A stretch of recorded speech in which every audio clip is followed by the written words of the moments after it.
the final step for Marxism is a classless, stateless society, i.e., anarchy. They want no government. At the end of Marxism is anarchy. So yeah, they might say, oh, it's all about big government, but the idea of big government is to get rid of the government. That's, if you're being a true blue Marxist, the end state for the state for Marxism was for the state to dissolve, for the state to be no more. Anarchy is the ultimate end goal. That's the ultimate end goal for Marxism. So yeah, Marxism is about dictatorship of the proletariat. They're about, distribution of the goods, nationalization, a bunch of shit, right? So state socialism, I mean, it depends on the rhetoric and which definition, but dictatorship of the proletariat. You needed state socialism. If you're going to smash capitalism, then the socialists have to take the state, get a dictatorship of the proletariat, right, of the people. Once you have your dictator for the people, then you can smash capitalism. Once you got that dictatorship of the proletariat, you can keep the anti-revolutionary reactionaries at bay. You can also provide for the people until the people can stand up for themselves.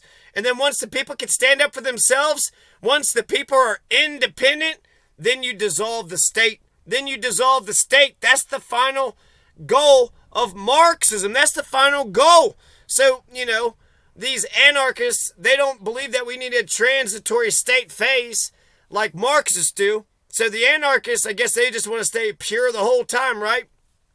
Some anarchists, they hate the state so much, they just want to smash the state straight up with a stateless, classless organization. Start out with a stateless, classless organization, and then build that up to be so strong, then you could smash the state, pull yourself up by your own bootstraps, and be the change you want to see in the world, create an independent system, and then come back with that independent system and smash the pure anarchists believe that we can implement socialism from below.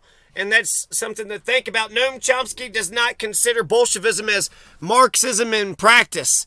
What you think Bolshevism is actual Marxism? They fucking bastardize Marxism. And Noam Chomsky knows that anarcho-syndicalism, Noam Chomsky is all about this anarcho-syndicalism. Prior to the First World War and the Bolshevik Revolution, anarcho-syndicalism, unions and organizations were all the rage. They were the dominant actors in the revolutionary left. Noam Chomsky is an anarchist with radical Marxist leanings. Noam Chomsky said that the consistent anarchist will be a socialist, but a socialist of a particular sort. Noam Chomsky also said that if the left is understood to include Bolshevism, then he would flatly disassociate himself from the left. So he's what, an anarcho-syndicalist? Is he a conservative?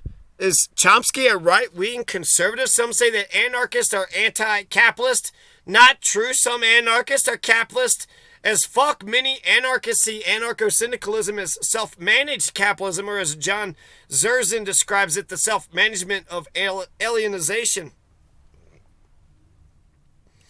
Few anarcho-syndicalists deny the need for political organization. So few anarchists would deny the need for political organization. Very few anarcho-syndicalists. Anarchy is just the absence of government. It's just a stateless system. A stateless and classless system is the ultimate end goal of Marxism. So no classes and no state. That's anarchy without the distinction of classes, right? That's no government, no classes. Anarchists and Marxists share the ultimate goal of a stateless society. Anarchists criticize most Marxists for advocating that transitional phase under which the state is used to achieve the aim of Marxism.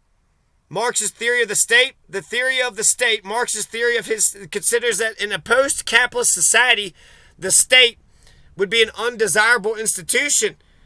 Why would you want the state? The state is there to protect the capitalist. So if the socialists are able to get a hold of the state, you don't want to just keep the state going to the end of all time.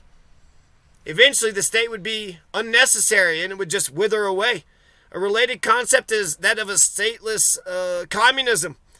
So the end goal of Marxism is stateless communism, stateless socialism, a phrase sometimes used to describe Marx's anticipated post-capitalist society. Stateless communism. Revolutionary syndicalism bases itself on the class war. It aims at the union of all manual and intellectual workers in economic fighting organizations struggling for their emancipation from the yoke of wage slavery and from the oppression of the state. Its goals consist in the reorganization of social life on the basis of free communism by means of the revolutionary action of the working class itself. The dictatorship of the proletariat is the intermediate stage between a capitalist economy and a communist economy. You got to have that dictatorship of the proletariat, says the Marxists. But the anarchists say, no, you don't. Whereby the post-revolutionary state seizes the means of production, compels the implementation of direct elections on behalf of and within the confines of the ruling proletariat state party, and instituting elected delegates into representative workers' councils that nationalize ownership of the means of production from private to collective ownership. During this phase, the administrative organizational structure of the party is to be largely determined by the need for it to govern firmly and wield state power to prevent counter-revolution and to facilitate the transition to a long-lasting communist society. All power to the Soviets, all power to the Soviets, all power to the people, all power to the workers and the peasants. So Marxism is at first state socialism. Is it not a big fat nanny state socialism? Get the working class people so strong that we don't even need the damn state. Eventually the post-capitalist society is a stateless system. So state socialism, we have it until the machine is built so strong and the people are so damn strong that, the perfunctory administrative stuff could just get done, and we don't have to have, each according to their needs, self-actualize to their ability. Have state socialism build the people up to where the people could just do for themselves. And whatever machine is left, so they could do, the small administrative shit that government's got to do. You got to pay your fucking taxes, right? Your car taxes and shit.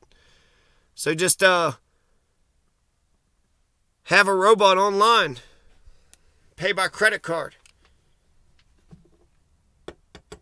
Most anarchist theory expresses the same goal as Marxism, the establishment of a classless and stateless society. Marxism and Anarchism are united in so far as they participate in the movement against oppression and inequality in all forms. It's very often the case that those becoming radicalized are sympathetic to both theories for this reason.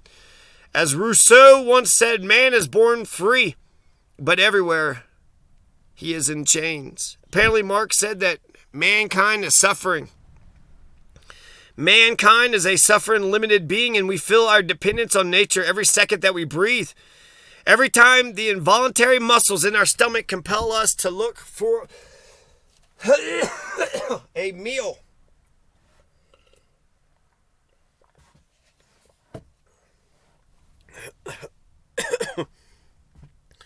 Every time our puny composition makes our bodies shudder with cold, if we did not have such pressing material needs, we would not go to the capitalist begging for work. So before we can understand the lack of freedom in our society, we must recognize this most fundamental of social laws, that material conditions determine consciousness.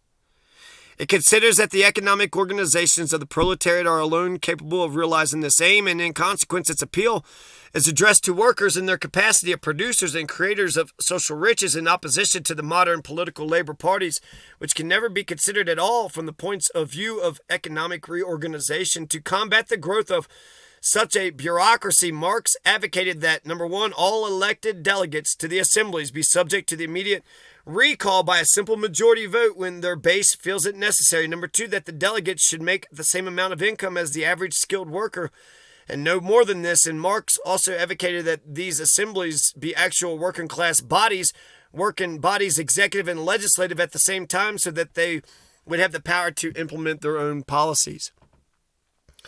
We need 3 branches of government and a Bill of Rights and ranked choice voting. Come the fuck on. Marx's theory of the value of labor. The labor theory of value is a theory of value that argues that the economic value of a good or service is determined by the total amount of socially necessary labor required to produce it. How much labor went into that good or service? That's the Marxist theory, labor of value. It's usually associated with Marxian economics. It's appeared in the theories of earlier classical economics, such as Adam Smith and David Ricardo. Worker solidarity is when it's anarcho-syndicalist belief. Worker solidarity is when all workers, right, no matter your gender or ethnic group, we're in the same situation in regard to our bosses. So have class consciousness, right? You're a working class person. You're a peasant nobody. You're renting yourself out for, wages. Furthermore, it means that in a capitalist system, any gains or losses made by some workers from or to bosses will eventually affect all workers. Therefore, to liberate themselves, all workers must support one another in their class conflict. Anarcho-syndicalists believe that workers' organizations, the organizations that struggle against the wage system, in which an anarcho-syndicalist theory will eventually form the basis of a new society, should be self-managing. They should not have bosses or business agents. Rather, the workers should be able to make all the decisions that affect them themselves. Rudolf Rocker was one of the most popular voices in the anarcho-syndicalist movement. He dedicated himself to the organization of Jewish immigrant workers in London's East End and led the 1912 garment workers' strike. He outlined a view of the origins of the movement, what it sought, and why it was important to the movement of labor in his 1938 pamphlet, Anarcho-Syndicalism. Rudolf Rocker wrote in Anarcho-Syndicalism, political rights do not originate in parliaments. They are rather forced upon them from without, and even their enactment into law has for a long time been no guarantee of their security, just as the employers try to nullify every concession they had made to labor as soon as opportunity offered.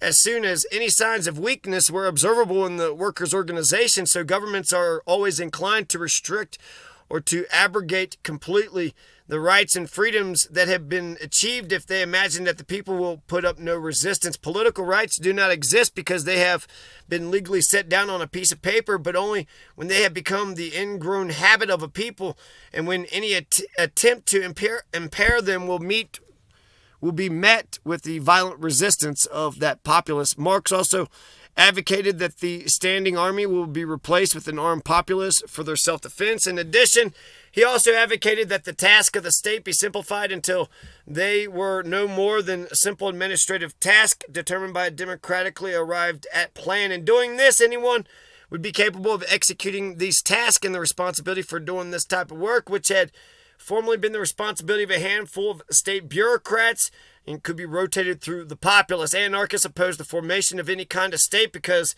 a state is by definition repressive. This is true. However, it must be pointed out that a healthy worker state would differ fundamentally from all others that have existed in history, in that it would promote and defend the interest of the majority against the minority that had previously exploited and oppressed them. It's a temporary measure once the threat of counter-revolution is eliminated. A state, the socialist state, the communist state, is only a temporary measure. Once the threat of counter-revolution is eliminated and the material needs are guaranteed for everybody, the task of the state then are just reduced down to administrative measures. There's no more need for a state. It will wither away and be replaced by the free association of humanity, where the freedom of each is dependent on the freedom of all. Similarly, Trotsky wrote in an essay, Stalinism and Bolshevism. Marxists are wholly in agreement with the anarchists in regard to the final goal, the liquidation of the state. Marxists are statists only to the extent that one cannot achieve the liquidation of the state simply by ignoring it. In his book, State and Revolution, Lenin stated, the proletariat needs the state only temporarily. We do not at all disagree with the anarchists on the question of the abolition of the state as the aim. We maintain that to achieve this aim, we must temporarily make use of the instruments, resources, and methods of state power against the exploiters. The ultimate end goal of Marxism is a classless and a stateless society. Stateless is anarchism. So it's anarchism. They want classless anarchism. The ultimate end goal of Marxism is classless anarchism.